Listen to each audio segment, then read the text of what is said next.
lost all of your dreams, the night is harder. My shadows, they follow you. My shadows, they follow you in the darkness.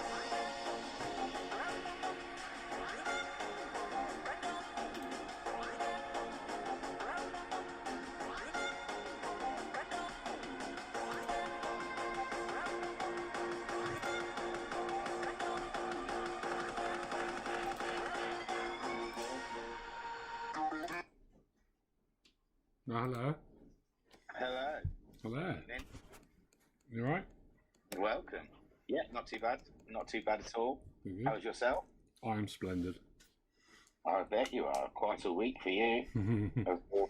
We'll soon find out when we do the reflection of the week. Yeah, man. Welcome everyone else to the Virtual Racers Club, a pit stop, your one and only place to find out all the news, the views, and everything else from the world of the Virtual Racers Club.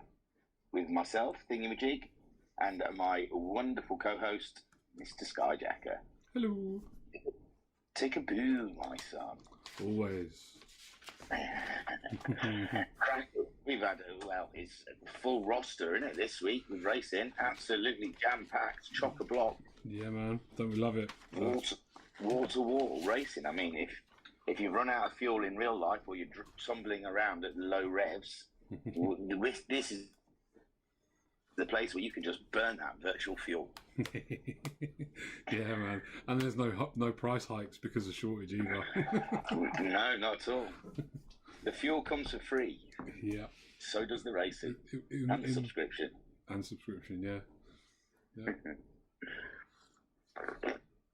A little sip of my warm beverage. Yeah, me too, just then. So, yeah. Sorry, a bit slurpy. It was quite hot. I'm not gonna go back to that well Oh, for a okay. good 10 minutes yet. It's a bit hot. I'll stick to the Red Bull. My lovely wife found me some yellow Red Bulls, so I'm happy as Larry. Me, I'm bouncing. Is that the sugar-free one, isn't it? Yellow? No, I don't do sugar free. No, you like the full fat stuff, yeah? Yeah, I like the stuff that makes you go ding, ding, ding. No, it's the tropical edition. It's the one that tastes like Pineapple and or mango something. and stuff. Right, okay. Yes. Totally tropical, as Lil used to say. Yeah, man. I think that's probably racist now, but, you know, I'm old school. It's alright, we won't sack you.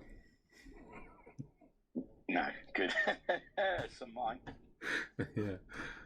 Oh, well. Officially, I never got sacked from anything, ever. Just in case.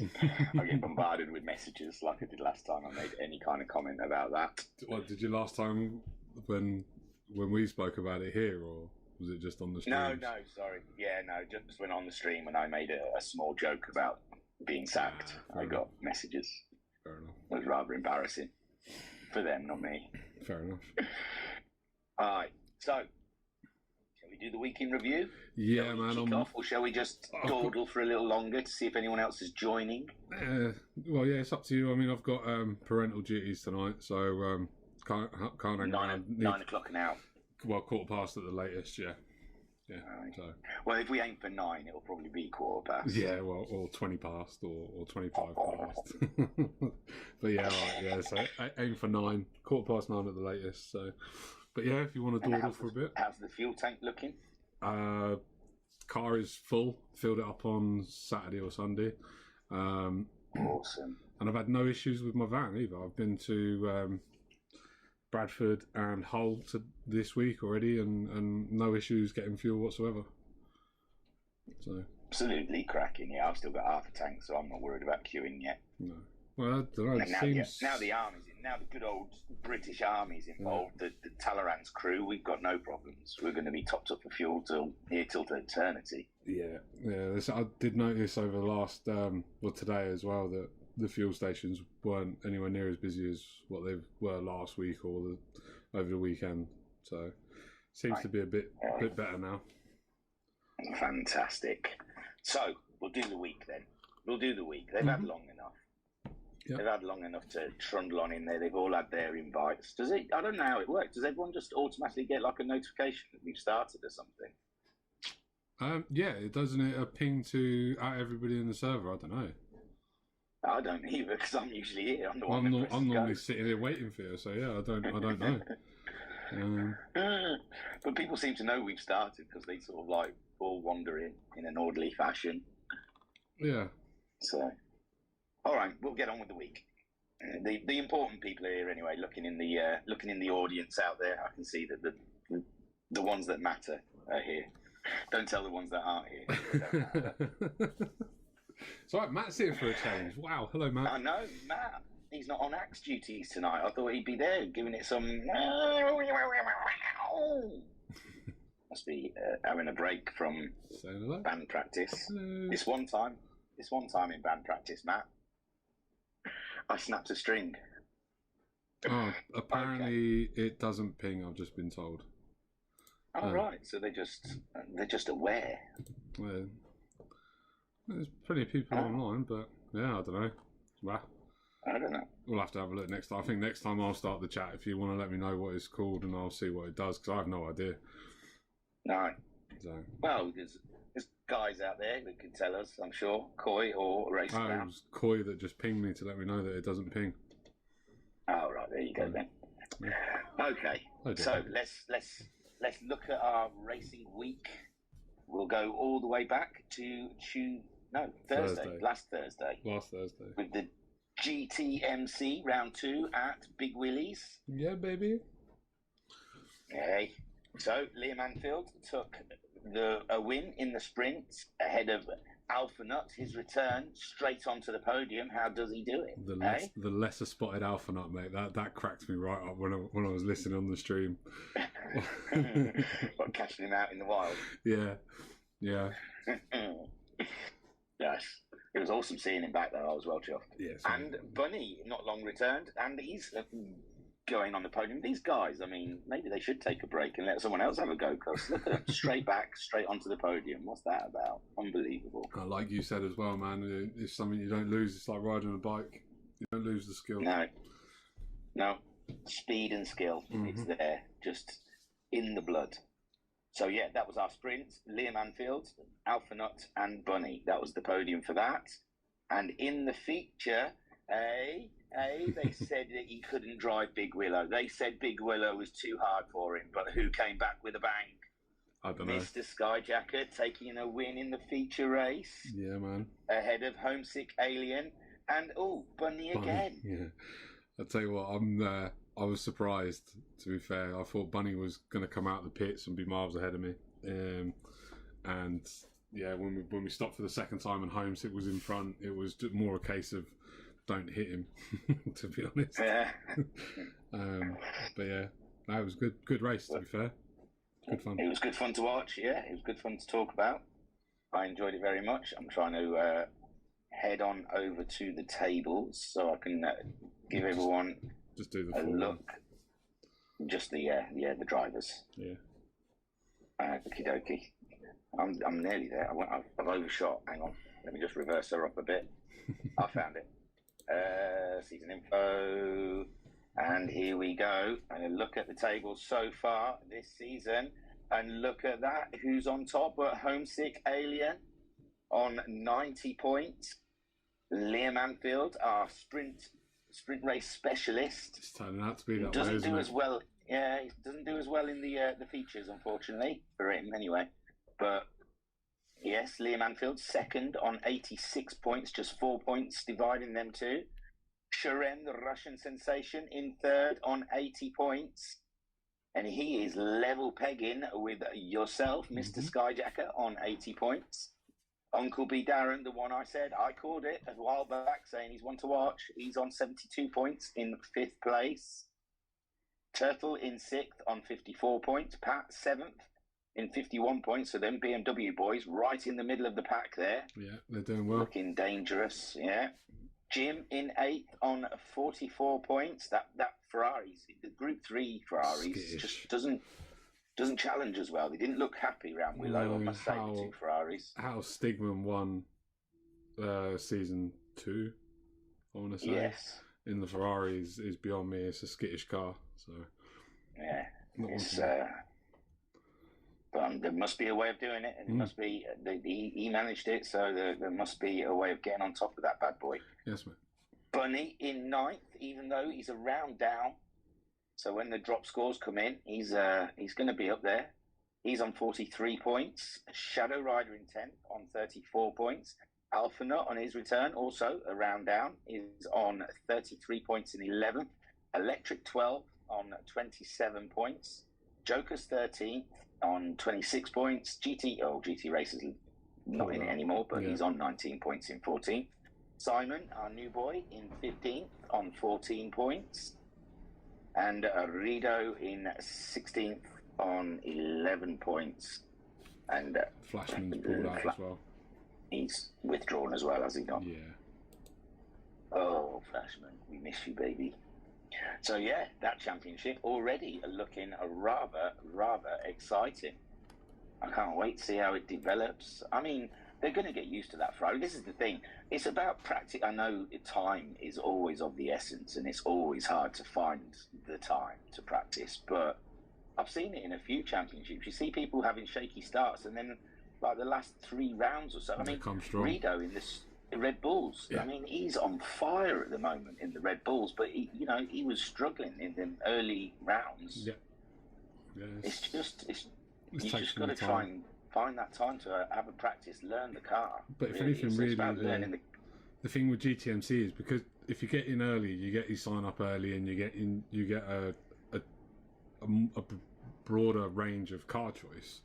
You should be picking cars that you enjoy driving and that you can hit the ground running, because you need to in GTMC. Well, it says it in the rules. You've got to be a master of the manufacturer you choose, haven't you? Yeah, you've got to enjoy. You've got to be semi decent with both cars, really. Nobody's ever won GTMC by being outright fast in only one group. And going back to Stigman in the Ferrari, you had Liam and Luke in the Scirocco's, but they couldn't. They would always sprint away and win the Group 4 race, but they were mid-pack at best in the Group 3 in general. And Liam and Stigman was easy, regular podium sitter, best of the rest out of the Group 4s, but he was winning or second or third in all of the Group 3 races. And that's what you need to do to win GTMC. That's it. So learn your machinery, people, and get those consistency, and that is the key. Yeah. Although Homesick in the Nissan is looking rather sharp in the Group 4 and Group 3, so yeah, I can't get the car rotated in the Group 4. No. But, what you mean, all the way around? It's the way you like. Yeah, because it's four-wheel drive, man. I struggle to make it see where it's been. But no, like my off at T1 on Thursday, I turned in the wheel, but the car just did not want to turn for some weird reason. I just drove straight off the track. But hey ho. I said, you're joking, man. My tyres are still cold. Do you want to turn like that? Yeah, basically, yeah. But hey ho. I'll learn. I'll come good in the last 3 rounds with it, probably. and then we move on to Friday evening, and hey, who saw that coming? A support race that's ended up being everyone's absolutely crazy about it. They love it. The McGanns. Yeah, awesome it's just race. Meant to be a little flourishing before the main event, and I think people spoke about or discussed the McGanns more than they actually talked about the Super Formulas. It seemed a hit. I think there was so much fighting. There was just so many scraps all the way through. It was and 15 minutes of balls out. Yeah. Renault Fantastico. Right from lights to flag, it was awesome. Alright, and again, Mr. Skyjacker, second in a row. Who do you think you are, Hamilton? We're counting yours now. Are you trying to get 100? I don't need to What's count. your win number already? You know it? 2 seconds. Here we go. He's probably already peed past Hamilton. Hold on. I know my win. Well, I'll get it up once it's finished loading. Excuse the ping. It was lovely. I enjoyed it. It was very optimistic ping. Yeah.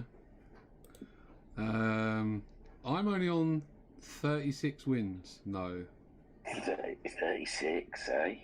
It's on the way though. Well, that's out of 467 VRC races. We won't work out the percentages on that. But yes, I can tell you that now. That's a 7.71%. Hey, awesome. Not really. You're gonna have to. That's it now. You're gonna get messaged by everyone saying, "What's my win ratio? Can you tell my percentage?" Matt Syko's probably dying to know what his one is. But yeah, He's got to have a high percentage, isn't he? So out of Matt's is quite high. But out of 36 wins, I get 63 fastest laps.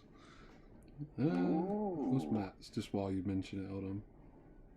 God, he's waving his hand. He wants to know. You know he is. He's a competitive little bugger. 27 wins out of 160 races. With 88 podiums. And 18 fastest laps. Is that why he's retired? Yeah, he's quit now. Yeah, he's stopped at the top of his game. That's it. He's done a Rosberg. He's like, well, can't top it, man. Matt Rosberg Psycho. Oh, I'm probably upsetting him now. He's probably going to send me a message saying, don't do Stop it. that. So, yeah, we're in the middle of the McGann chat. So, Skyjacker took the win. Digital Blasphemy, a cracking second place. And Jim on the podium. It was great to see him up there. Loved it. The Jim actually proved to be quite a battler in there so far. Yeah, he's probably got his eye on the prize in that McGann Championship. He's probably thinking, screw Super Formula, I'm only here for the McGanns. Apparently Matt's not retired. Oh, I thought he had. I saw a message. Sundays. He wants to know about Sundays, but be patient, Matt. That will come. Don't worry. It's coming. I don't mind talking about it. It is literally, it's coming together, the ideas of it all. I've just got, Talleyrand's done a bit of testing for me, so I've got a better idea of what the tyres and the fuel's going to be. I just meant tell him after we've done our run through if you want to tell people. Oh, right. Yeah. Yeah. Well, we'll do the run through, yes. Yeah. So that was the McGanns, the support race for the Super Formulas. On to the Super Formulas. We haven't seen his name come up in these first lot, so it's about time. The winner of the Super Formula Round 1 at Autopolis was Racer Brown, and man alive, was he a winner? Man alive, 18 seconds or something? Oh, I don't know, but I know when I was following him, a win is an understatement, man. He absolutely trounced the grid. Drubbing. Yeah, there's many words to call it. I think it wasn't a race that Racer Brown had. It was a drive-by.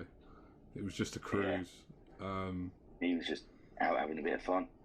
No, just when I was, like I said, when I was following him, just 2-3 seconds a lap faster, and I couldn't get any more out of it. I thought I was on the limit, but yeah, crazy.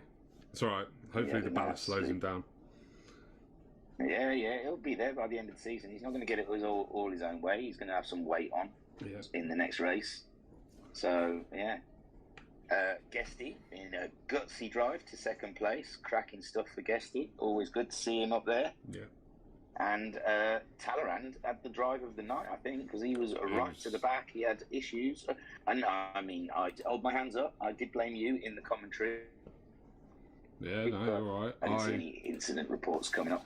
You were very close together when he spun in front of you. You must have thought, whoa, when you saw him go. Yeah, not going to lie.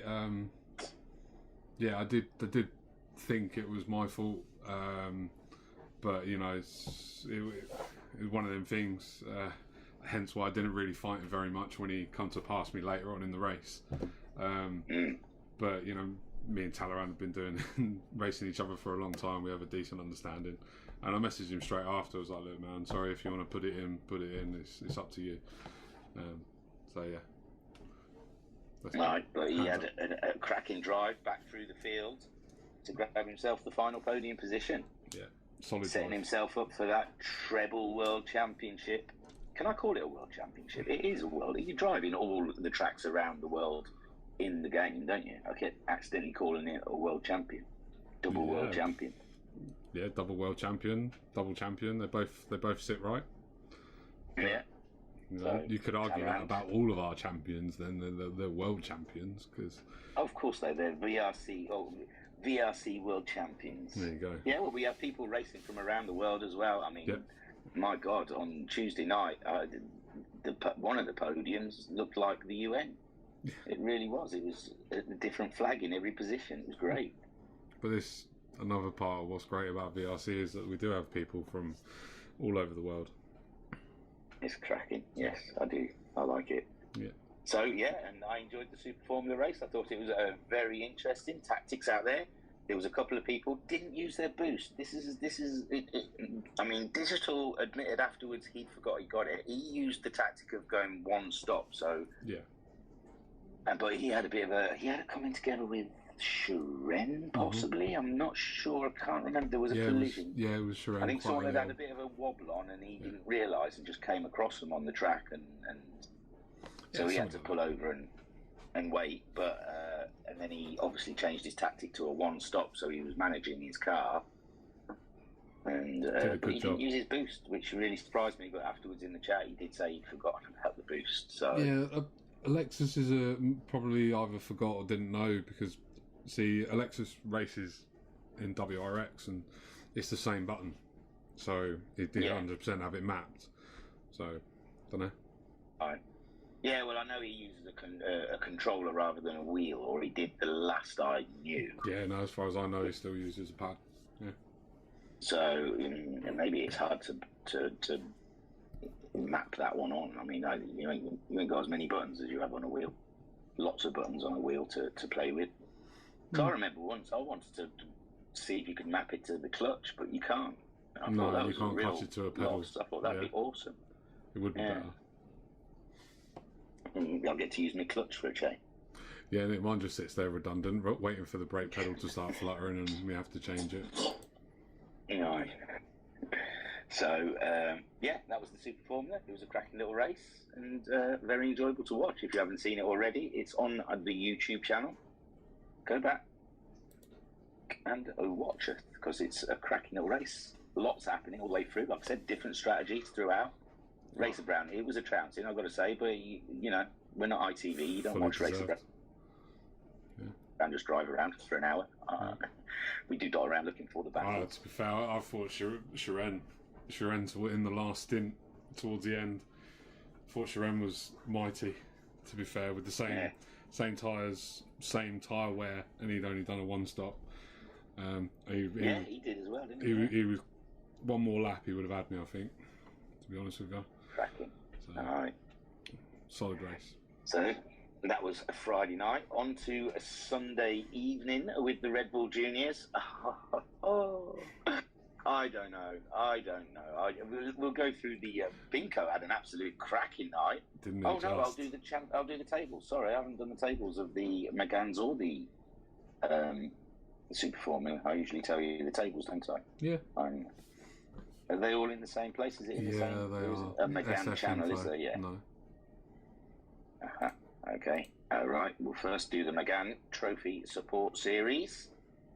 After one round, Skyjacker, our championship leader. Hey, how does it feel? You got a nosebleed? Yeah. Is it all right up there? Yeah, and I feel a bit dizzy. Can't breathe. Wow, the air is thin. So, Skyjacker, championship leader of the Megan Trophy Championship on 20 points. Digital Blasphemy in second on 17 points. Jim on third on 15 points. Guesty fourth on 13 points. Racer Brown fifth on 12 points. Shuren sixth on 11 points. Talleyrand seventh on 9 points. Homesick Alien eighth on 8 points. Alexis Maximus 9th on 7 points. Turtle in 10th on 6 points. And Cthulhu, he DNF, didn't he? I was wondering. Yeah, he DNF. Because I remember Cthulhu was in it. Yes. And a few people were busy. And again, me and my mouth, I was there saying, they haven't turned up, but apparently they all did let Talleyrand know. Yeah. The guys who didn't show did give notice. So I'm blaming Talleyrand though. He should let me know, so I don't go saying things like, "Oh, I can see it, man. You're gonna get You're gonna get me pinging you all the stats for each league before every round, and you're gonna get Talleyrand pinging you who's here and who's not. They did let me know. Yeah, no, it's fair enough. I shouldn't say nothing anyway. I should just, if they're not there, I should just assume it's been sorted instead of me giving it all that. Yeah, but if they don't turn up, they shouldn't be allowed in. We've got a reserves list. Yeah, but we give you enough freedom to make up your own mind what you want to and what you don't want to say. All right. And then on to the Super Formula Championship. It's only after one round, but still worth noting. Racer Brown, top of the table with 27 points. He got the full 25 points for the win, and the 2 extra points that were on for grabs for pole and fastest lap. Just fastest lap. Oh, do you get 2 points for fastest lap? Yeah, an SF because there isn't a point for pole. I see. Well, 27 points. Guesty in second on 20 points. Talleyrand in third on 18 points. Skyjacker fourth. Best of the rest. Oh, man, I'm telling you, you've had a week and a half, haven't you? On 16 points. Shiren fifth on 14 points. Alexis and Maximus on sixth with 12 points. Digital Blasphemy seventh with 10 points. So, yeah, Digital Blasphemy and Shiren making them one-stops work. I'm quite impressed with that, because a lot of guys out there were really struggling with the tyres. Moving on to 8th place, Homesick Alien being one of them in 8. And I think Petula also really struggled with his tyres. Oh, did he not take part? Did he DNF that one as well? Yeah, he DNF that as well. Oh, yeah. So, where was I? Homesick Alien in 8th on 8 points. Jim in 9th on 6 points. And Turtle in 10th on 5 points.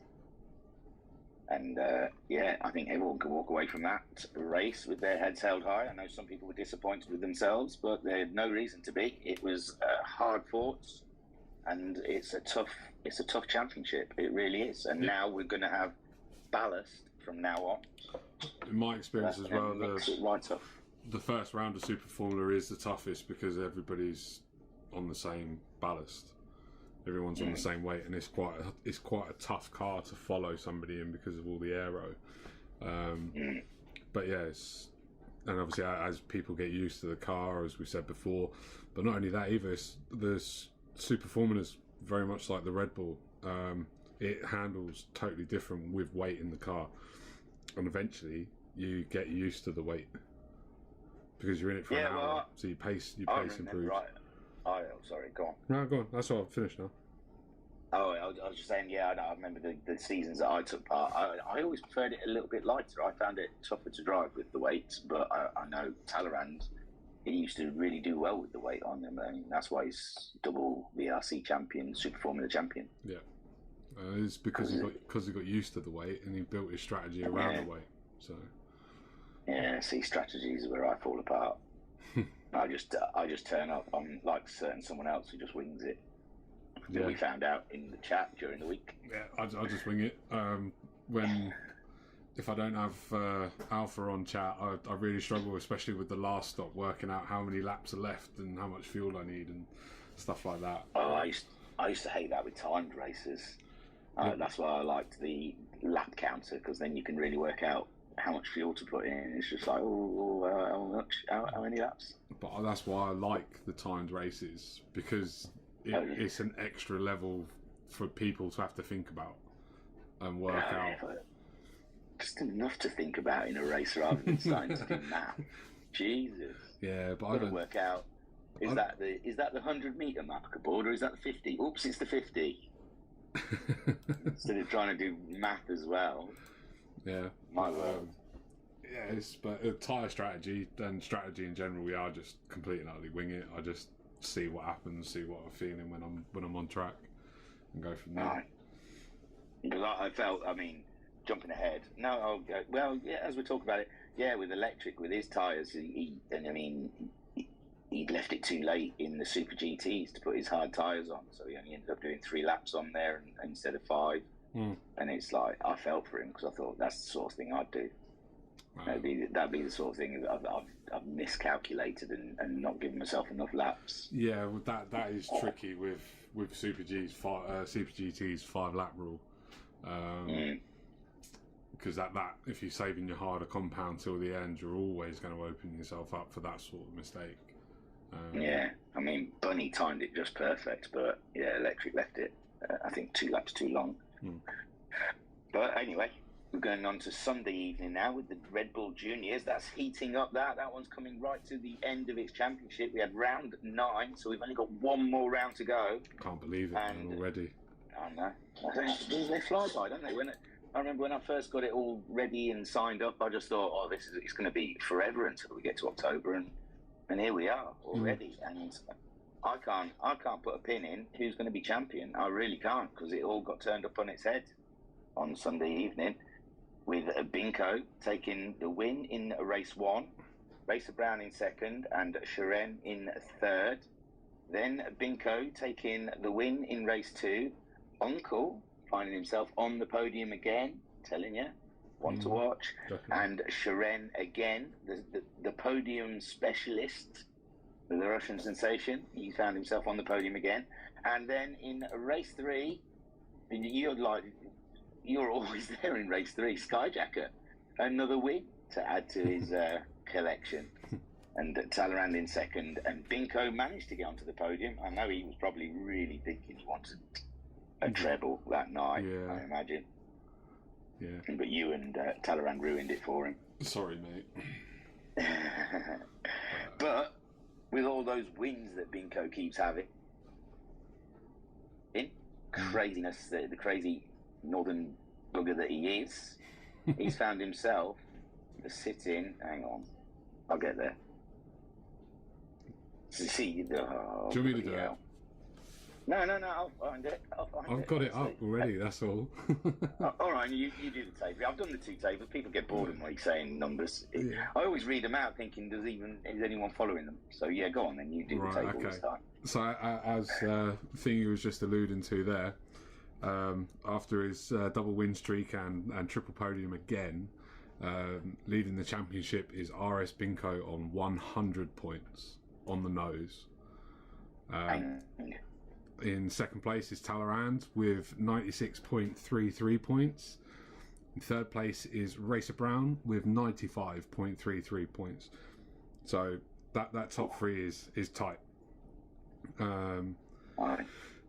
Shiren is in 4th with 92 points. I'm in 5th with 89 points. Rido in 6th with 69. Electric in 7th with 68.67. Flashman with 63.3. Uncle B in 9th with 62. 10th is Turtle with 34. And the rest no longer take part. Oh no, sorry. We got Philite in 14th with 22.6. And Simon with 14. But those 2 have only shown up for the last couple of rounds. Right. Now, I did get messages from Shiren just clarifying about his lowest scoring round, and it's because he had the disqualification. I had to tell him that it's because of the disqualification. It didn't count towards his dropped, which is sort of fair. And he even said he assumed that was what it was, because obviously it's not a punishment if it just ends up getting dropped anyway. Yeah. But he said he wasn't sure if he'd seen it in the rules and regs, so I didn't. I thought I'd bring it up here just to say it might not be in the rules and the regs. No, I just think it's I don't think it's actually highlighted in the rules and regs. Aye. So maybe possibly it's something we might have to put a in. paragraph in there or something. It's an oversight on our behalf, maybe, but it is an obvious thing, really. In all fairness, if you've been punished, it wouldn't count towards your drop scores. But yes. So just to reiterate that, I thought I'd put it out there. I didn't ask anyone. I just went off at the hip. Messaged him back saying, I'm afraid so, mate, because it's a punishment. You can't count towards your drop scores. Well, that's why now also penalty points will have a separate column. They don't just get taken off your round total. They're a separate column. Penalty points live with you for the rest of the season. So get your freaking liveries right. Come on, it's not difficult. I mean, you didn't even have to do your own livery. We've got at least two that I know of that are eager to do liveries for people. Well, I'm sure if people ask nicely, I'm sure Talleyrand's got absolutely oodles of awesome liveries in his back catalogue. That all he has to do is chuck a number on it. That's it. So, I mean, it's fun to do liveries. I enjoy it. It's a chilled evening. Sitting there just sticking stickers on. Yeah, I don't have time. It's a fun time. But all you have to do is go to the livery regs. Either there is the main livery regulations, which pretty much we all, when we do our championship, that's really where we go by. Yeah. And maybe there's small little tweaks per championship. Yeah. Which will be things like end boards or any omissions, because obviously, as with all our regulations, if any league specific things contradict the general rules, the league rules are what you follow. So I don't know, for example, HPEC, there is no roof boards. Obviously you're not going to use a roof board on a GR1 car, but you don't need to use a roof board because it's HPEC. Yeah, well, same with Red Bulls, if there's no roof. Yeah. Yeah, exactly. It would look silly if it's split 50-50 down the side of the engine cover. It would look dumb. So, yeah. So, it's not hard to not get your... I mean, in the early days when we moved over to the default number, the car default number, whereas you have to go into when you race pick settings, in-game, and pick one of their race boards, pick your number, and then you can get rid of their race board. Mm-hmm. But now it's a standard thing, and that came about because we live broadcast, and there's a button I can press that gets all the information up, and it looks nice. It looks nice next to your flag when it's got your number there as well, and when it's got a big fat 0 there, it annoys me. Not only that, actually, I don't know, I find something nice when you're actually following someone and you can see their number instead of just a big fat 0. But it's just me. No. Well, that's fair, but I'm not usually in that position. I'm going from the stream point of view. But for you guys driving as well, it's nice to know the car number in front of you for the incident reports. Because we are moving towards just using numbers rather than names anyway. Yeah, well, that's another one, isn't it? It's learning everybody's number now, isn't it? When I'm typing out a report, it's like, what number car is he? Scroll up to the driver roster. Alpha has just pointed out it does say in the general regs that a full round will include all points scored across all races, including bonus points, but not deductions as a result of any post-race penalty. So it is in the rules. Well done. It is in the regs. Well, that was it. It's just, Sharon said it probably was, and he just didn't spot it. That was all. It was just, I think he was trying to be helpful more than. Yeah. No, that's fine. A Moni Mini. I think he was just pointing out he wasn't sure if it was in there, and I didn't. I haven't got them off by heart at the moment. So, I don't, and I help decide what they were, and even I have to go and double check every so often and stuff. So don't worry about it. No, cool. So yes, they are in the regs, and for anyone out there, it is one of the rules, and it's a fair rule because you've been punished. Yeah, man. So the Red Bull Juniors are absolutely cracking that last race. I tell you, I wish I foresaw that it was going to be this close right up to the end, because I might have read into the rules that the last race is points per race, just to give it that extra zinger at the end there. But we'll stick to the average for now. But it's going to be the way that the average scores have played out have been quite strange though, because nobody's really whitewashed any round. So the common scores of the guys in the top are like 14 points, 13 points. Now you got Racer Brown with 116 average, but that would be like a 15.6 or something like that. So it's good, especially with the ballast, because it stops generally, apart from Binko anyway, it stops most of us from being able to win multiple races on a bounce, really, or the lesser of us, shall we say? And then we've got to go over to last night's race. Obviously, no table for that yet. No. The old table out, but the Super GT. My word, it doesn't matter who hosts it. I mean, I said in the stream. Obviously, I know you haven't had time to watch the stream, but I've said it's haunted. It's haunted. Tuesday nights there is a phantom amongst us that will not let that race go smoothly. Even I got. I know. I did. First race. I did catch that bit where you just sitting there looking at the start line, and then then looking at a concrete wall and a bush. I know, it was unbelievable. I thought it's all right getting them. I felt like I'm ominous. I should be above all of that. Let them get stuck on the grid or have their little weird 3-point turns and stuff like that happens. But for me to bug out and get stuck on the grid, I was disgusted with the game at that point. I was like, you are joking. I'm not even entered. Do you know what's crazy though? Is out of everybody in that lobby, you were distance-wise, you were probably localist to the host than everybody else on the grid. It is literally 15, maybe 20-minute walk away. Possibly. But that's how close we are. Yeah, well, that's probably not up how the close, road from me. That's probably not how close you were from the server, though. No, the server's probably based somewhere like Timbuktu or something. It grumped me. I couldn't believe it. I couldn't believe I was the one that got stuck on the grid. I was like, you're joking. So I had to come out and go back in again. And then, obviously, I'd missed something. Because it let me see something. I saw a big pile up. And then I was, like you said, looking at a bush, and I was like, oh, there's something happened. And then I saw red flags come up, which luckily I totally forgot. But Pat reminded me in the stream that the rules had been altered, that you can't call a red flag in in the endurance races anymore. It was added because of all of the issues we've had on Tuesday evenings. But so by the time I came back, Anton Poiker, who was probably started 7th or 8th, was leading. And we'd missed all the action, so I have to apologise for all the guys that turn up to watch these things. But that was out of my hands.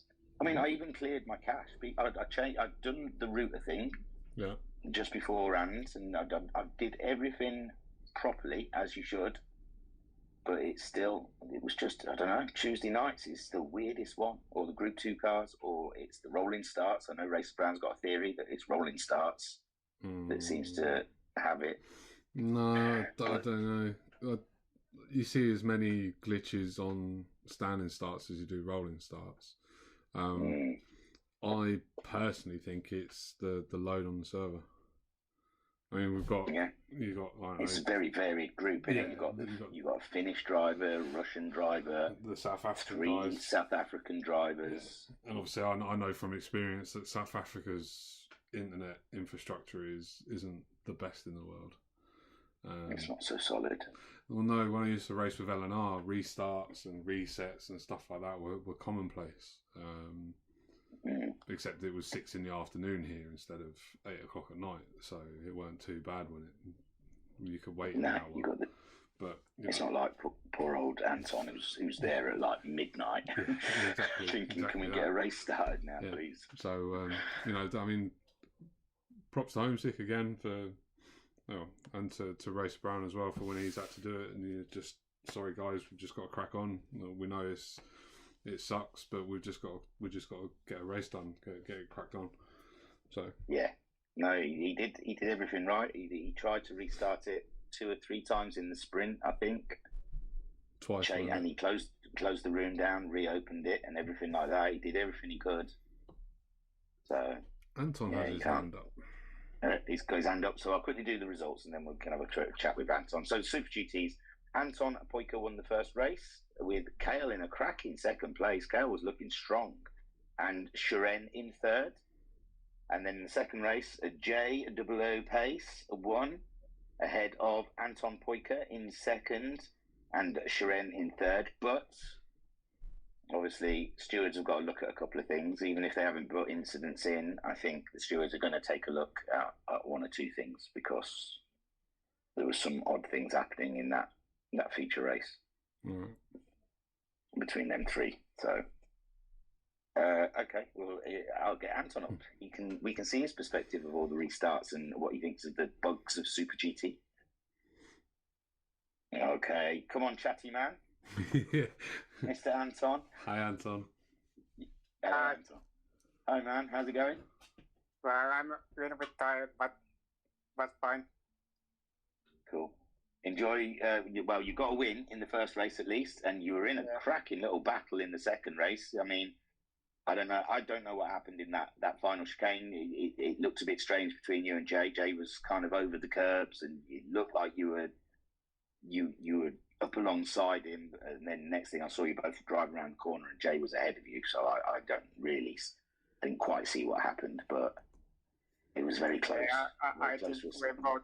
Yeah, I think we both have run out tires, but I think he might be a little bit blocking me, but I don't know. Yeah, but it's a little bit sad, but he did it first Sugan a few laps before that. Oh, with Shiren, yeah. Yeah. See, I mean, from the view I had, it just looked really odd that Shiren just flew off to one side. But Yeah.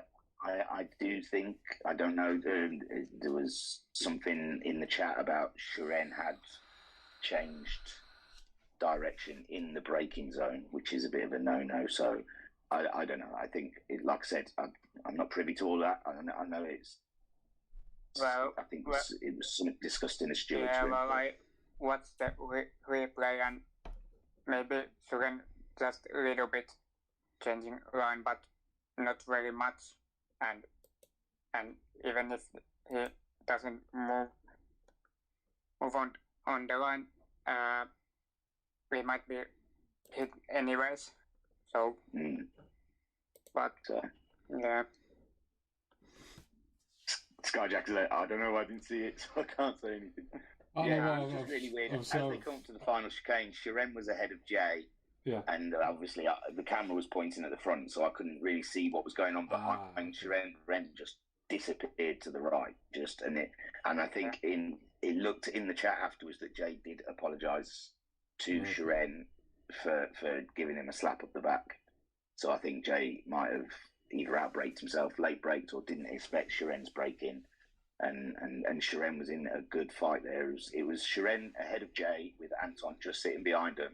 And they'd been battling for a cracking good sort of, 10 laps or something like that? It was close all the way through. It was a really lovely battle going on. And you had to feel for Shiren right near the end. He'd held on, he defended beautifully and raced nicely, and then he just, went stage right, just disappeared off onto the grass, and it was just like that was it. He was out the battle for the win, and Jay and Anton just, So yeah, I suppose in that position, if Jay knew he'd hit him, he probably should have redressed. But like I said, I think the stewards are deliberating over the whole.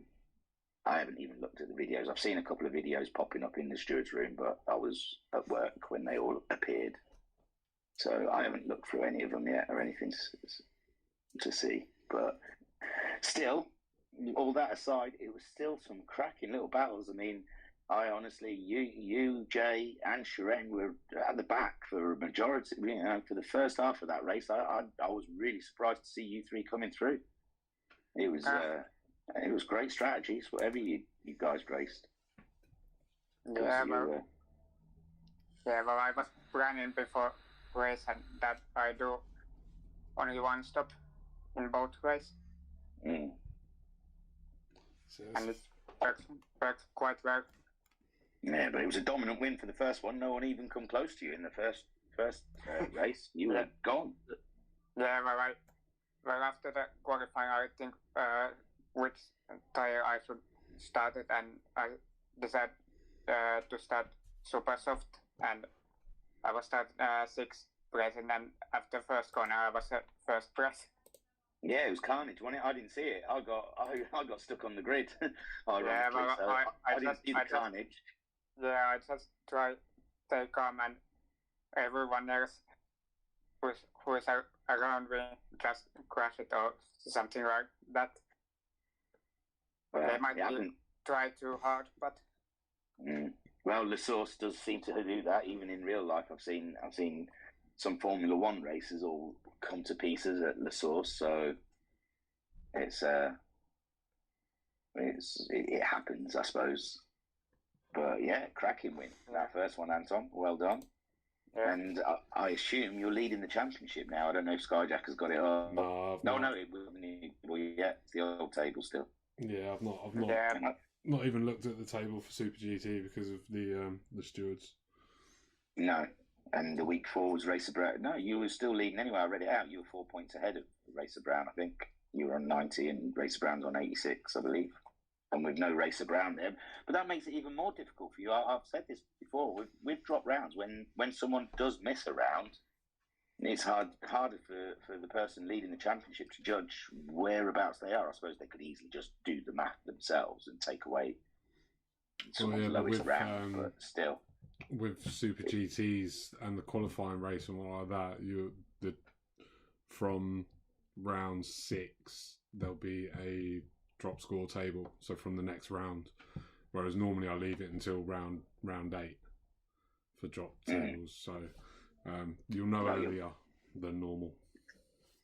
Yeah, well, I looked at the scoreboard before that yesterday's race, and I was leading by 1 point.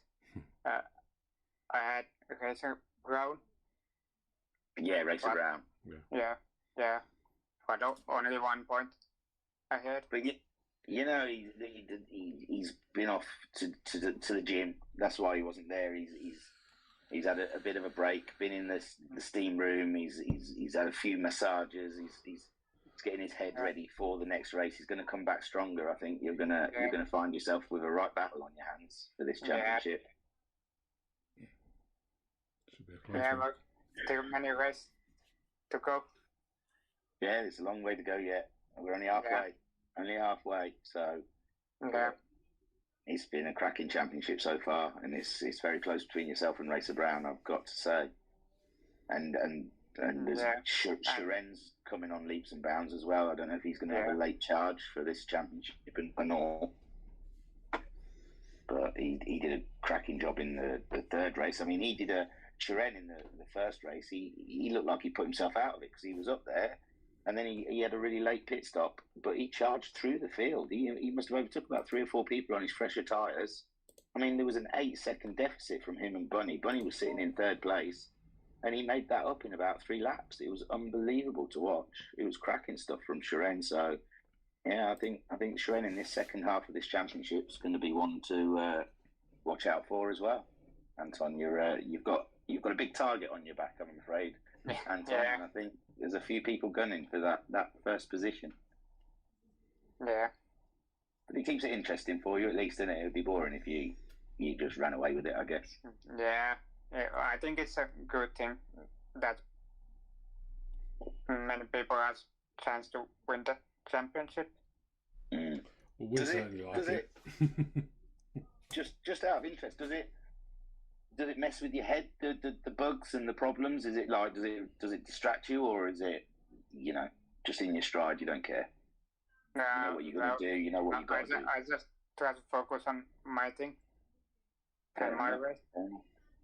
Yeah, I didn't know from a driver's point of view, because obviously I'm just sat there just talking about it. I didn't know if it had a big effect come the race starts, when it's always stopping and starting, because you don't even,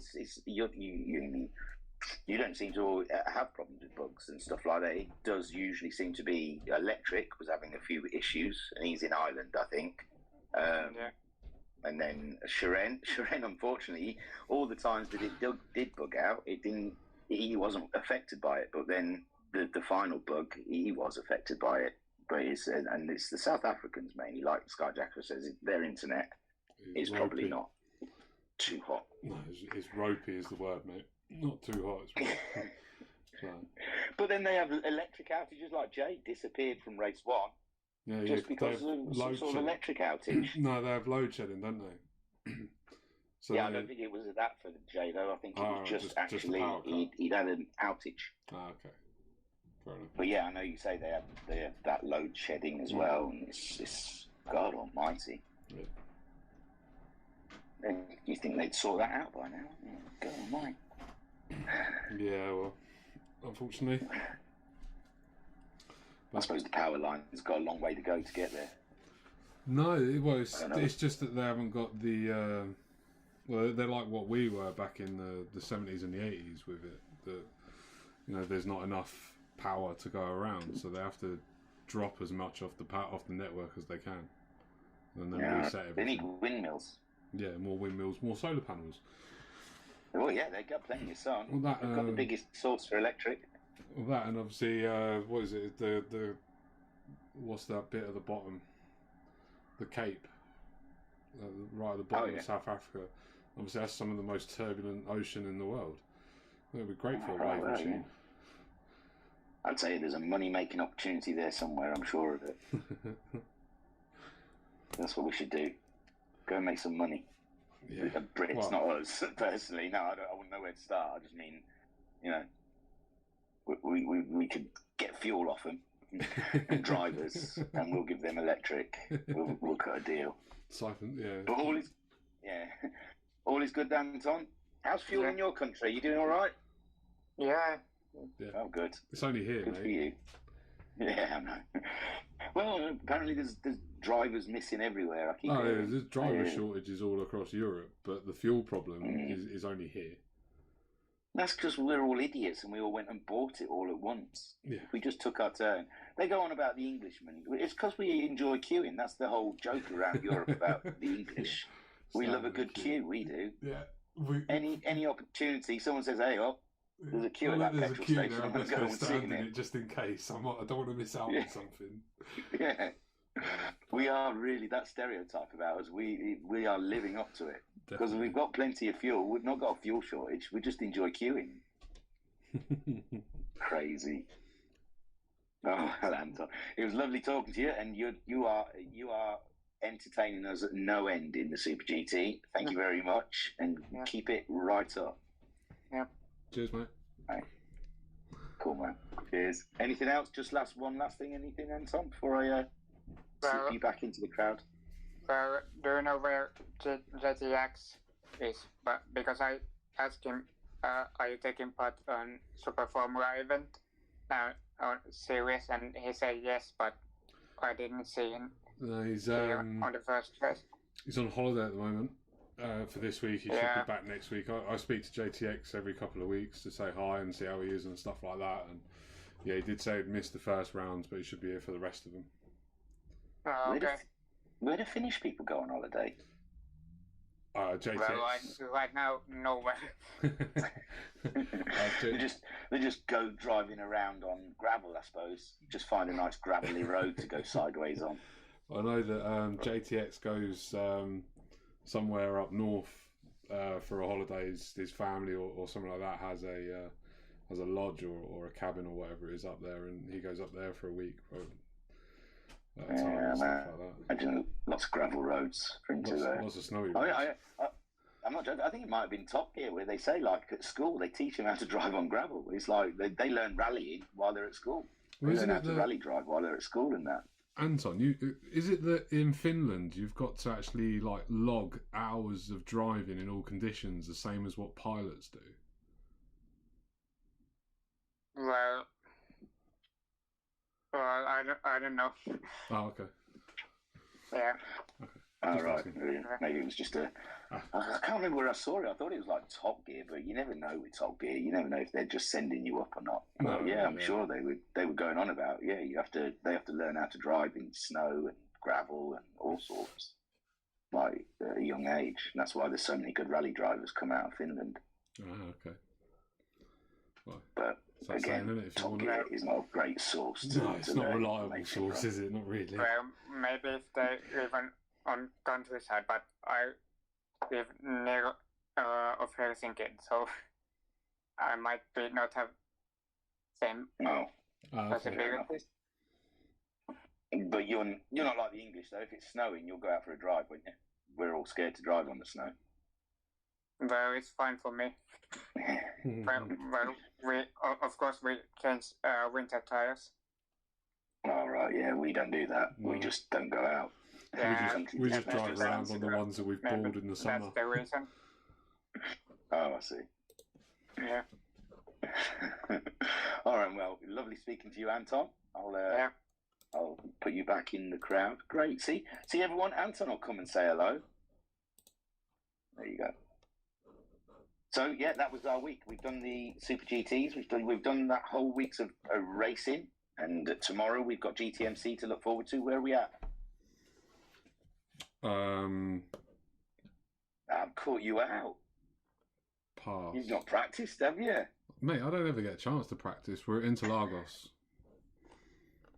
Oh, well, good luck. Thanks. Big chance. Because it was a crazy fest in the Red Bull. We had people going wide, coming straight back on the track again. Oh. Rejoin properly, guys out there. I mean, I can't see any names that have done it anyway, so it's no one near. But we did have a few that had a habit of, and I know it's got to be. You just want to get back on track as quickly as possible. I get that. I understand that, but you've got to rejoin sensibly, in an acceptable manner. Yeah.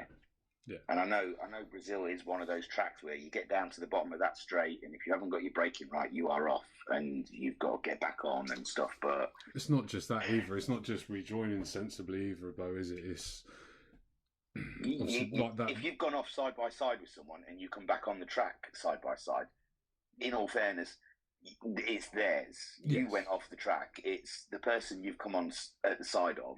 They by right should be in front of you because you've had an off. So I mean, yeah, 100%. It's that etiquette that we need to drive home. But I mean, it shouldn't have to be written in our general rules. That's part of general racing everywhere. Yeah. I know. That was the whole thing. If you gain or maintain Canada, wasn't it? Yeah, if you gain or maintain a position or advantage over a competitor, then you've got no right to fight for it into the next corner if you've breached track limits in some way, shape, or form. You know, there's the odd one where people slide back onto the track or something like that. Unfortunately, that's part and parcel of it. And again, that's part and parcel of real life racing. But yeah, and our stewards are pretty good at spotting that. I have seen that come up before in the stewards' room, and they've said, but they've got no control of the car. It's not. I think there was someone, Alexis and Turtle, possibly. I'm not sure. I remember there was an incident between the two, but Alexis just didn't have any control of the car when he came back on the track. I can't remember what race it was. It was a couple of races ago now. No. Yeah, but yeah, if they've got no control over the car, I mean, some people go off and just slide over the corner and they're back onto the track again. But yeah, if they've driven off and they've driven back on, they've got to concede the position. Or even if they've slid off, gain control of the car, and then drive back onto the track. It's how you rejoin. Obviously, if you're not in control of the car, you're not in control of the car. And generally speaking, even with ghosting turn off, Gran Turismo will ghost the car that's out of control, and that's travelling at a much slower speed. But we try to be as fair as possible with stewarding decisions, especially with like rejoins and track limits is increasingly becoming a bugbear of mine with a few people. Obviously, as we put in the stewards report earlier for Red Bulls, man, we're the only place that I know of, and please, if somebody else knows of somewhere that runs with no track limit penalties and no penalties whatsoever on Gran Turismo, please let me know. But if we're the only one, we're certainly one of a few. We're never going to go back to that because we didn't like it then. We're not going to like it after having the freedom that we have. So either these guys that keep abusing track limits clear up their act, or we'll just say goodbye, part ways. This is fair, because I remember stewarding the H-Becks when we used to have track limit and the penalties on. It's a ball ache. Yes. It's a ball ache going through lap after lap after lap. It really is. Looking at the names with the red dots and then having to pick through the race, especially on a long race like H-Beck. I mean, but even then you've got like short races like MTC. It used to kill the racing when we used to have to serve them or on the stream. Because you lose more time, don't you? Having to live. Yeah, we've already discussed that in the past, haven't we? Another point. Go on. Go on. No, you go on. No, I reckon you're going to talk about qualifying. Yeah, I'm going to raise points on pretty much everything that's griped me up over the last couple of days. Well, before then, because that's like a stewarding section, there is one thing I've missed in the week that we've just had, because the stream went up, and it was the 1v1. We can announce the final. Yes. Go on. It's Homesick Alien versus Koi the Carp. At Goodwood. We don't know when it's happening. No, we're still in the dark for that one. We need to pin it down a day, don't we? We know the final. Yeah, and that was it looked comfortable, shall we say, for Homesick. I know you can never really write Razor Brown off on any surface, but I think no. Homesick had him in his pocket for the vast majority of the race. And I'm not going to lie, if I was putting money on it on the dirt, I'd have put money on Homesick. Yeah, but still. But there was the odd corner. Racer Brown started really close up on Homesick, but I wasn't sure if that was just Homesick being, you're behind me and I've got this. Yeah.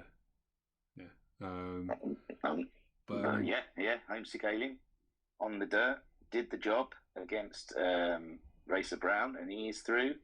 Our first finalists of the VRC tournament 1v1 2001, 2021. Yeah. There's a lot of ones I get mixed up. It's like binary. And it's a very interesting final. It's I know Homesick. He'd probably be the favourite there, but Goodwood is a tricky track. It's a treacherous track, yeah. It's one false move, one wrong, dip a wheel, and it can all fall apart quite easily. And that dodgy chicane at the end of the lap as well. Yeah, the chicane at the end, and I'm thinking that first corner that just keeps going round. You don't brake right for it, and it's a tricky one to know how to brake for it, because it's. You don't want it's a little bit like the last corner in Big Willow. It just sharpens at the end there. It catches you out sometimes. So yeah, I can't wait. And I don't know what the Shelby Cobra's handle like, but I imagine as of all of those sort of oldish cars, handle like it's probably yeah. Lots of listing. So yeah, I'm looking forward to that. I don't know what the package is going to be. I don't know. There was talk that it was going to be a bit of a Goodwood festival, but that was early doors when we wasn't running 1, 2, 3, 4, 5 championships. 4, 5. 1, 2, 3, 4. I'm counting Megans as well, you see. Oh, okay, yeah, all right. 5 if you count Megans, yeah, fine.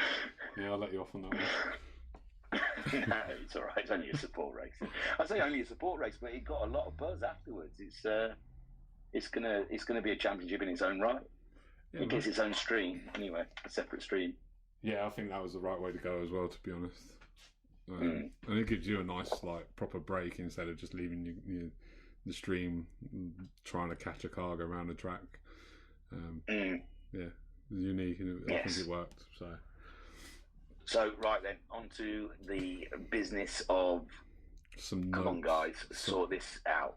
We know what the rules are, but we'll have a reminder. Yeah. Yeah. Right, okay, so we've already briefed over track limits.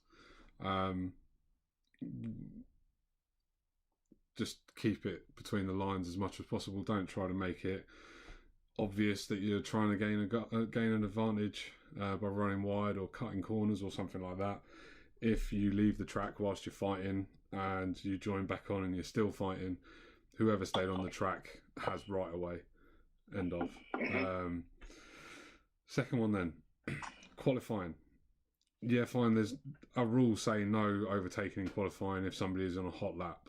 But given that we now do quite short qualifying sessions, an outlap with somebody building space in front of them is still not okay to overtake. It's been an increasing... And I must say, I misread that in the stream. I know what you're talking with Racer Brown in the Red Bulls, and I was like, he's letting everyone past. But then... Not that late in the lap. When I looked two back corners at it, from the it was last the lap. final corner. Yeah, it was the final corner. They were building up to their fastest lap, and it was obvious to me then, Racer Brown was trying to give himself a gap. Yeah. And then 2 people shot past him. Yeah. So I can. So yeah, they're all very close as well. I don't know why the guys. Yeah, they're too close. Trying to spread out. Just spread out. Spread out. I mean, you always say that when in qualifying, I'm always one of the first. I'm always the first one out generally, probably because I'm hosting more than anything. But yeah, I don't want to be around anybody else. I want to get my foot down and just go. I don't want to have to worry about people behind me, people in front of me, making sure I got a gap or anything like that. I just want to be able to just go.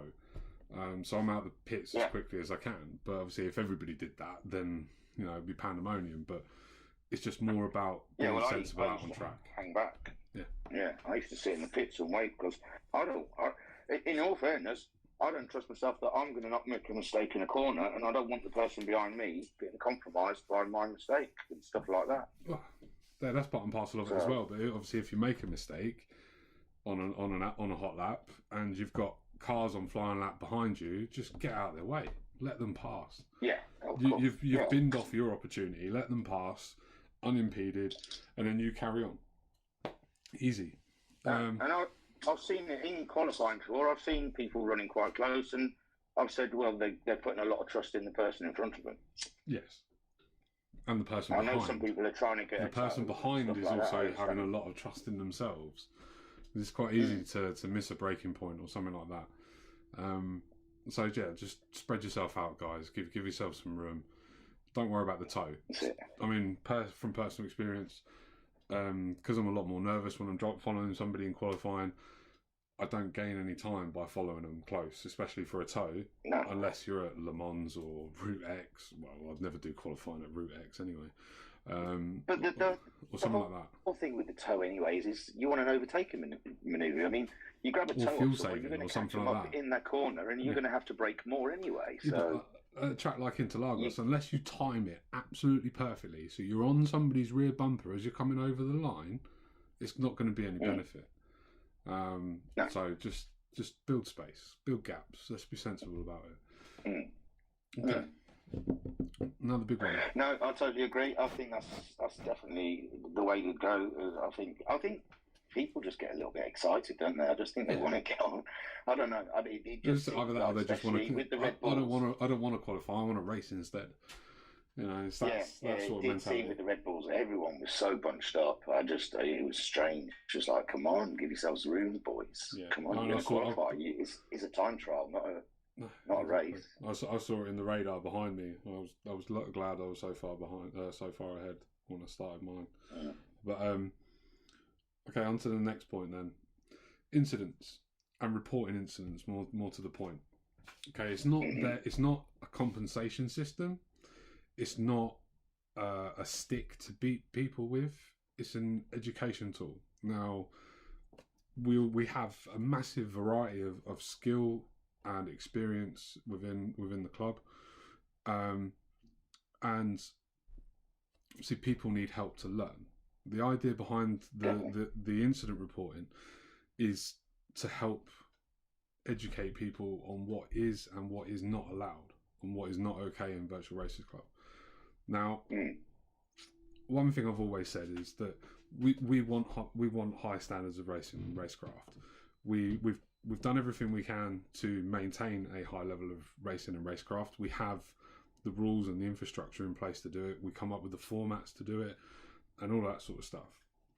What the absolute key part is drivers reporting incidents and issues on track, because that helps show the lesser experienced and maybe the lower skill leveled of us know what is and what isn't okay, and gives us all areas to work on and improve on. So in many ways, in so many ways, the drivers set the standards. If you get me. Yeah. So by reporting issues on track, you're all stewards, really. You're all there to help each other, aren't you? Really, the more experienced drivers, they've got to. Yeah. Even if you see someone in a corner in front of you, it's got to be reported, because we've got to let people know. Yeah. That isn't. It's like, I think it was a private chat or something that we were chatting about a couple of incidents, and it was like, these guys are fresh out the dailies, and you can't help but pick up bad habits from daily races. Plus, exactly. It's the only way to get by in them races. You have to have your elbows out 95% of the time. You have to drive aggressively and be on, on people's paintwork and all that sort of stuff. Plus, obviously, but like you said, it's bad habits. It's braking later than you should, turning sharper than you should, not realising when somebody's alongside you and when you can and can't move over and all that sort of stuff. But it all comes with experience. And like I said, if people don't know that they need to go and work on these areas, they're never going to improve because they think it's okay to race like that. Now, I've been doing, well, myself, Talleyrand, you, Homesick, Alpha Nut, you was until recently as well. We've been doing this for a bloody long time now. We've tried all sorts of ways of maintaining standards and improving standards and stuff like that. All the way from the very beginning, where we would literally sit there on a Saturday and trawl through replays and look, he hit him, right, we'll put that in for stewarding, he hit him, he rejoined unsafely and stuff like that. And we just literally spend our entire lives away from racing just looking at replays, and it's impossible. It's not feasible to maintain. It's no way in hell we can keep it up like that. This a lot of moody wives sitting in the background. Yeah, and eyes being glared into the side of your head. You're still playing that game. Are we playing it for hours? Are we going to watch this film? Are you going to watch that race that you raced 3 days ago? Exactly that. Exactly. So the only way it really works, I mean, it is by drivers reporting stuff that either affected them unfairly, or I'd refrain and there's from. A brilliant video to tell you how to report incidents. I'm actually going to do a breakdown when I get a chance. I'm going to do separate videos, but there's a video that tells you how to do it. But generally speaking, if you're unfairly disadvantaged by contact or somebody's actions, if somebody unfairly leaves and joins the track and breaches track limits and all that sort of stuff, I'd refrain from reporting stuff that you've seen, if you get me. But if it's bad enough, that you think, "Wow, Jesus," or something like that, then by all means report it. The only reason I'm saying that is because I try to refrain from us getting 6 reports about the same incident. If you get there is that, I get you. Yeah. And as admins and stewards, we don't care how many we have to go through. This week's been a busy week, but it's not an issue. It's not. We don't skim over it. We don't take our time. We do take our time. We don't rush. We do it as thoroughly as we possibly humanly can. And at the end of the day, also, if you disagree with it now, we have the appeals panel and the appeals process. So if you do feel we've made a wrong decision, you can always go back and appeal it. Obviously, we've had the first one of those this week as well, which was very novel. It was like, right, well, what's going to happen now, sort of thing, and sitting there waiting for the appeals to finish. Which obviously, again, the appeals panel is completely and utterly separate from the admin. We don't even really get to see what the discussion or anything. I've muted the channel, so I can't even see the channel. Don't get any notifications from it or anything like that. Just to keep it as impartial and fair as possible. I mean, there's nothing. I could try and wangle something to make it so the rest of the admin team can't see it. But then obviously Talleyrand needs to be in there to be able to be on hand for advice on our rules and stuff like that. Especially in its early days, because it's still finding its feet and stuff like that. But but none of us commented anyway. It was down to them. We left them to it. They discussed it. Exactly. They looked into it. They saw all the information that was needed, and they went through it, and they made their own decisions. Yep. It was beautiful to watch. I was quite impressed about how it worked, how well it worked straight away. For the first one, it was. Yeah, for the first one as well. Yeah, exactly that. I thought it was going to be a lot of interaction. Yeah, but So there you go. So incidents. I mean, like I said, we don't care how many we get. Just try to refrain from reporting things that you've seen. Try to report stuff that directly affects you. We don't care how many there is.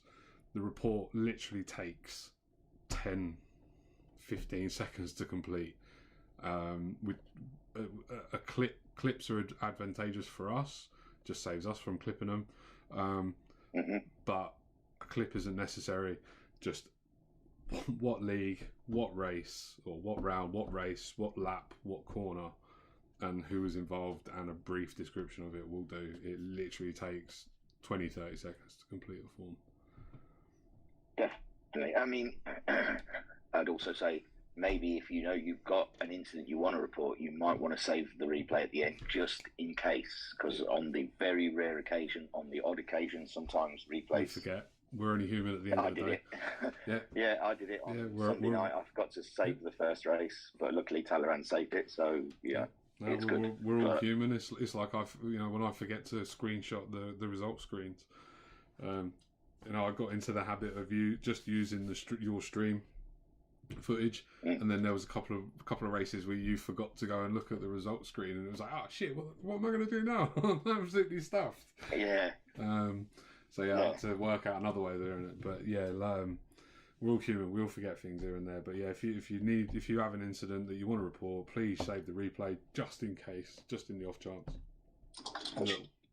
Usually, I'd say 97% of the time, the host usually saves the replays. Most of the time. But there is always just that odd occasion, like it happened to me Sunday. That's why it's fresh on my mind. And the only thing I'd add to that, which I think most people are pretty good at, but for anyone new coming or new in the fold, the best advice I was ever given when I joined the VRC is radar. Yes. That radar is a great tool for racing. Not just that either, but the actual the HUD itself gives you tools. Yeah. Especially if you race in bumper cam, because obviously you've got the radar on either side of your speedo in the middle of the in the bottom of the screen in the middle.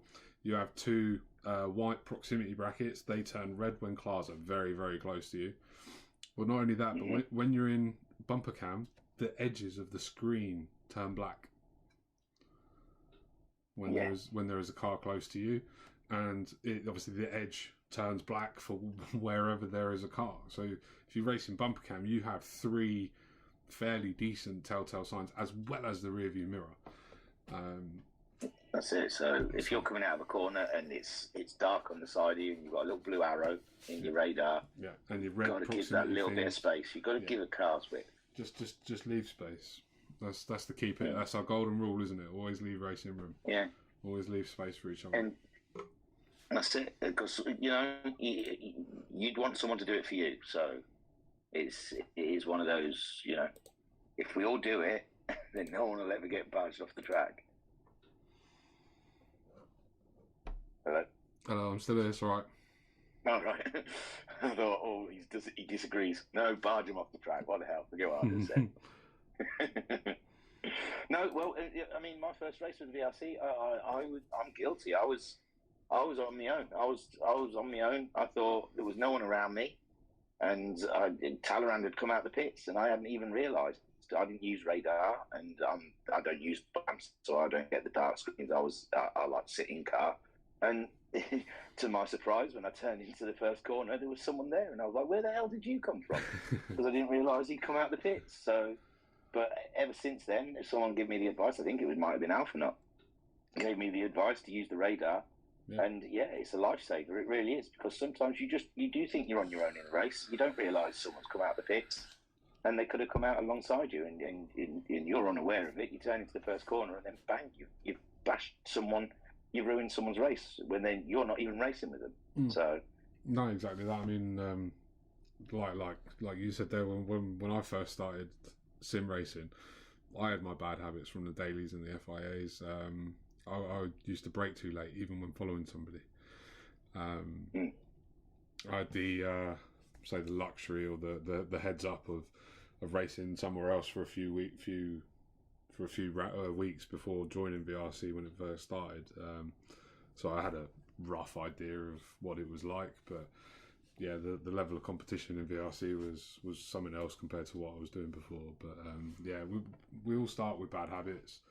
it's all about learning and growing. I mean, you heard earlier, I've had 400 odd races with VRC since it started, and that's not even actually a complete 100% complete race count, because I've had to miss out leagues because we don't have data on them from when we first started with other hosts and other admin, and there's a couple of bits and pieces that aren't counted in that lot because Talleyrand's dragging his heels with giving me the data. Yeah.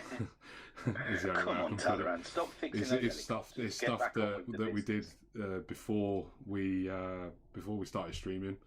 Because a lot of the other historical stuff, the more recent historical stuff, I actually sat through all of the streams, getting the results and the fastest laps and the polls. It took hours and hours and hours. But yeah, do you mute me? No, I literally scroll through to where the bit I want and pause it. All right. Jot down what I need and scroll through.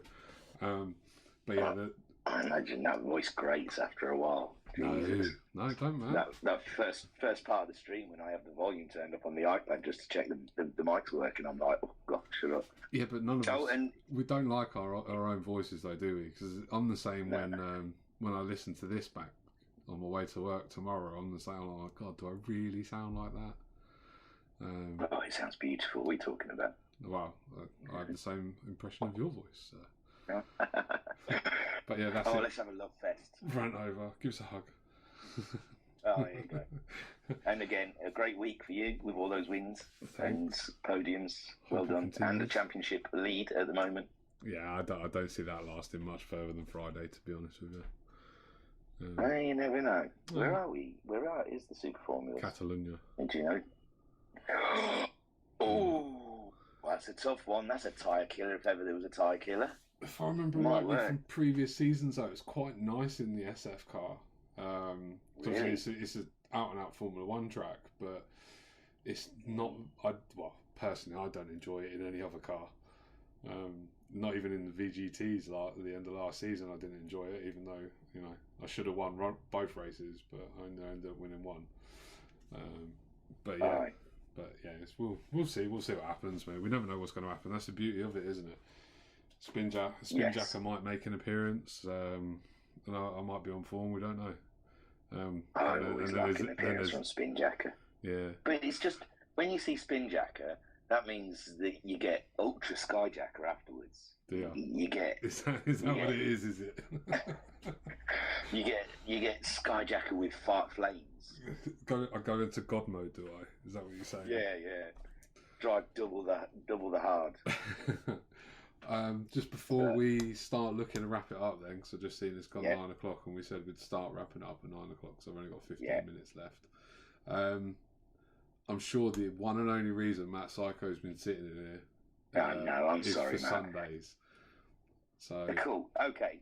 Yeah, it's going to be open for sign up pretty soon. We're just waiting for a few small little tinkerings to do, but yes, the next Sunday night league, I think, will be. Go on. What? I was just doing a drum roll. Sorry, yeah. It's going to be in. It's going to be. I don't know how to word it. It's going to be in the 3 Beatles. It's just the Beatles, but and don't dismay, because on 100 it's a really nice handling car. I mean, the bop really ruins the handling in that car, but yeah, it's going to be a single models. What they call one make Group 3 Beatles, 1 hour endurance race on. I think it's going to be ×5 fuel, ×5 tyres, and there's going to be soft and medium tyres open for choice, but it's a free choice. You don't have to use one or the other, and hopefully it's going to be good fun, because I've driven it around for a couple of hours, and it's a really good fun car to drive. The fuel and the tyres make it interesting. You can make a one-stop work. And stop giving people strategies. Sorry? Let them work the strategies out for themselves. Yeah, no, I know, but yeah, I mean, I'm going to say that the strategies are all open, and we're hoping the track choices. We've gone for the longer tracks on the game, so it's not your normal F1 tracks. I'd say it's. I mean, they're all going to be there when they open. You'll see the track choice, but yeah, it's. I'm trying to think. It's St. Croix, isn't it? A. I've got it up here now. You got Maggior GP, Sardinia A, St. Croix A, Alsace, Spa, Mount Panorama, Tokyo, South Inner Loop, and Yamagiwa and Miyabi combo. Yeah, so they're nice long tracks for a nice 60-minute timed race with some interesting strategy options in the Volkswagen Beetle Group 3. And to be fair, And I I find... chose that because you don't get to see it that often. No, not really. I mean, the last time we saw it was, what, Cadbury's Caramel? Or was it Cream Yeah. Egg? I can't remember, one of the two. Yeah. But Got to be fair, egg on their car, it's egg on their heads, or something like that, eggheads, because they were doing strategies. But in all honesty, I've never driven yes. it at all. No, well, I just give it a go because, I mean, the way I do championships is I trawl the internet for interesting races, and there was something called the Fun Bug Race, but it's in the old VW Beetles. Oh, okay, yeah. And I was reading about it, and it sounded really cracking. But with when you use the N cars, and particularly that one, it's really slow. even with all the updates and with a snazzy gearbox, it still doesn't really go much above 90 odd. So I opted to go with the new Beetle instead of the old Beetle, which is it's like schnizzle off a shovel. Yeah. And yeah, I mean, it might not be everyone's taste, but hopefully it'll look good. I think the cars look nice. And when they're all liveried up and racing each other, I'm hoping it's going to be. Turtle's already put his name down. Championship. Oh, Turtle was one. I've got to say, he was the inspiration. He was the one that sort of said, "Oh, the Beetle's such a good car to drive." So I thought, you know what, I'll give it a go and see. To be honest, what it's as well, like. I like the 100 rule with the cars. When we do one makes generally, the cars do drive completely and utterly different to how they do in the. With Bop. I was shocked because I tried it with the Bop, and it's a little tail happy. It was a bit sort of, I don't know. It just felt heavy and a bit underpowered. And then when I put it on 100, and I was like, this car is lovely. It's really nice, and it's like I said in the dailies and when we do Bop races, you're not getting the true handling of what the car is. So I thought, and obviously Racer Brown does his Group GR3 World Endurance Series, doesn't he? And and I remember you saying the Hyundai was an absolute beast, and the feedback from his championship people saying it's not that bad actually. So I think Bop does ruin some of the cars for people. So I was. That's worth a shout. I was going for the one make and trying to get the true feeling of what the car was designed like before Bop rapes it or destroys it. On the 100 thing though as well, man. It's, somebody mentioned earlier that it's like how the cars are meant to be, how they're tuned and how they're set up in real life and whatnot. But it just popped into my head just then that the Subaru WRX car, it's max min is what it is in real life. Just I don't know, just a weird observation. Sorry. No, that's cool. Yeah, but I think sometimes with them Group 3 cars, you start putting the max up, and it's getting up to the Group 2 sort of speeds. Yeah, on some of them. I mean, Group 3 isn't my strongest class anyway, so. Well, no. We'll see. Hopefully, you'll still see you around. Hopefully, we'll still see you around on a Sunday evening. We'll see. Who else are you going to get to host it? Oh yeah, of course, yeah. Well, it's yeah. No, you're right. Don't worry, man. I'll sign up. Don't worry. Put me down for it as well. I'll start on a monster delivery for it. Nice. Yeah, they'll look nice matte black with a few flashes, a few flicks of green on there. Yeah, man. I've got to say, in the DTMC, when you were 1-2, it looked very nice. Them two monster Nissans. I thought so. I think they look nice together. I wish I'd gone for more of a maybe more of a lighter blue than what I did end up going for Home 6 car. But yeah, they do look nice together.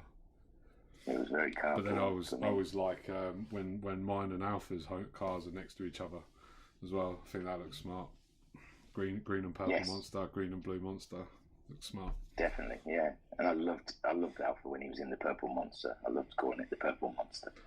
Oh, It was the purple monster. I remember when he made his when he first did his helmet, purple helmet. Always a joke there. Always a joke. There's always a joke there. Purple helmet. There is.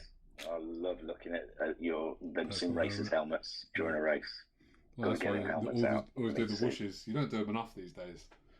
It's like you get so engrossed in the racing, you forget to whoosh. I know. I'm slacking on that bar. It's all right. Cool. All right. Well, you've got jobs to do. Yeah, I've got to go be a dad. Excuse me. You're all right. Don't die. Red. Can you die quietly, please? Red Bull trying to kill me. Finally. Red Bull doesn't give you wings. That last gulp. Red Bull cuts your wings. They always say spit, not swallow. Yeah. I realise now why. And on that note, we should call it quits. So yeah, that was our racing in a week. That was our little advice for Stuart, for clean racing. Skyjacker, give you his little rant tips and tricks. Yeah, I wouldn't say it was a rant. I didn't feel like it was ranty. I thought it was some good advice in there. I thought it was okay. Sounds. It was a nice, soft talk through of how racing should be in general. I mean, that you should hold the F1 briefs. No, you should take Max Verstappen to one side and have a little word. Well, yeah, no, definitely not. So, when's Hamilton getting a new engine? Last one, and then we'll close it. I don't know. When he gets when he has a bad practice, when he gets a bad FP1, FP2, I think he'll take a new engine. He's got to take one before the end of the season. I mean, I'd imagine Singapore. They mentioned it to him. Singapore, interesting. I have heard him mention it to him, and because Red Bull are trying to play the mind games, didn't they? Saying he's got to take a new engine, and I thought his comeback, although he's not my favourite, but his comeback was great. I've looked after my engine this season. And I thought, well, there you go. Yeah. I don't know. I know we only use 3 engines. I think if he's going to take one, it's going to be Singapore. Singapore's the longest race in the season for time, anyway. I'm not sure about duration, but it's always just sneaks in under the 2-hour mark. So it's the one where he stands the greatest chance of coming back through, but it's also one of the hardest on engines as well. So it's not one that you'd want to be using a tired engine that's done 5 or 6 races already.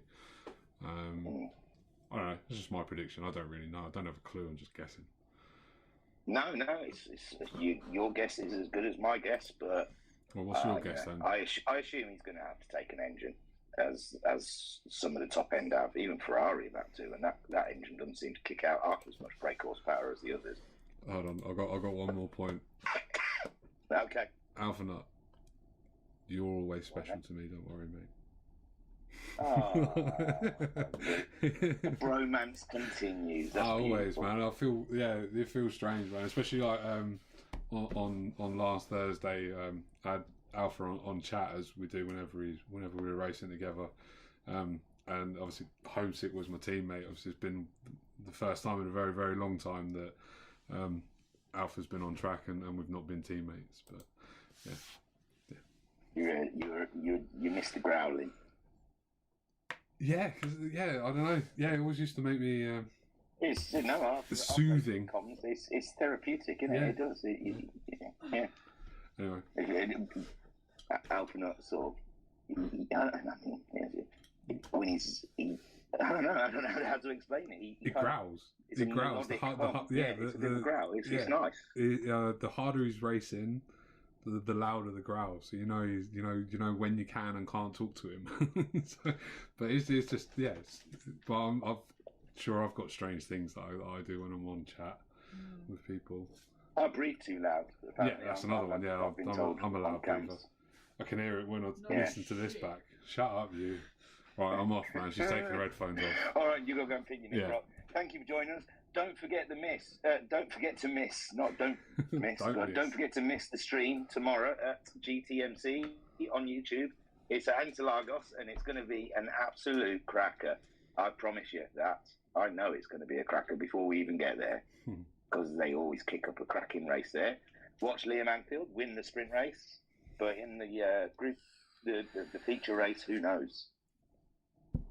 Okay, guys, that's it. Skyjacker's got to go, and I'm going to as well. So thank you for listening to us womble on for an hour and a half or whatever it's been, hour and 45 minutes about everything. Yeah, nearly 2. Right. Wow. Yeah. All right, guys. Thank you for watching, listening. Peace and love.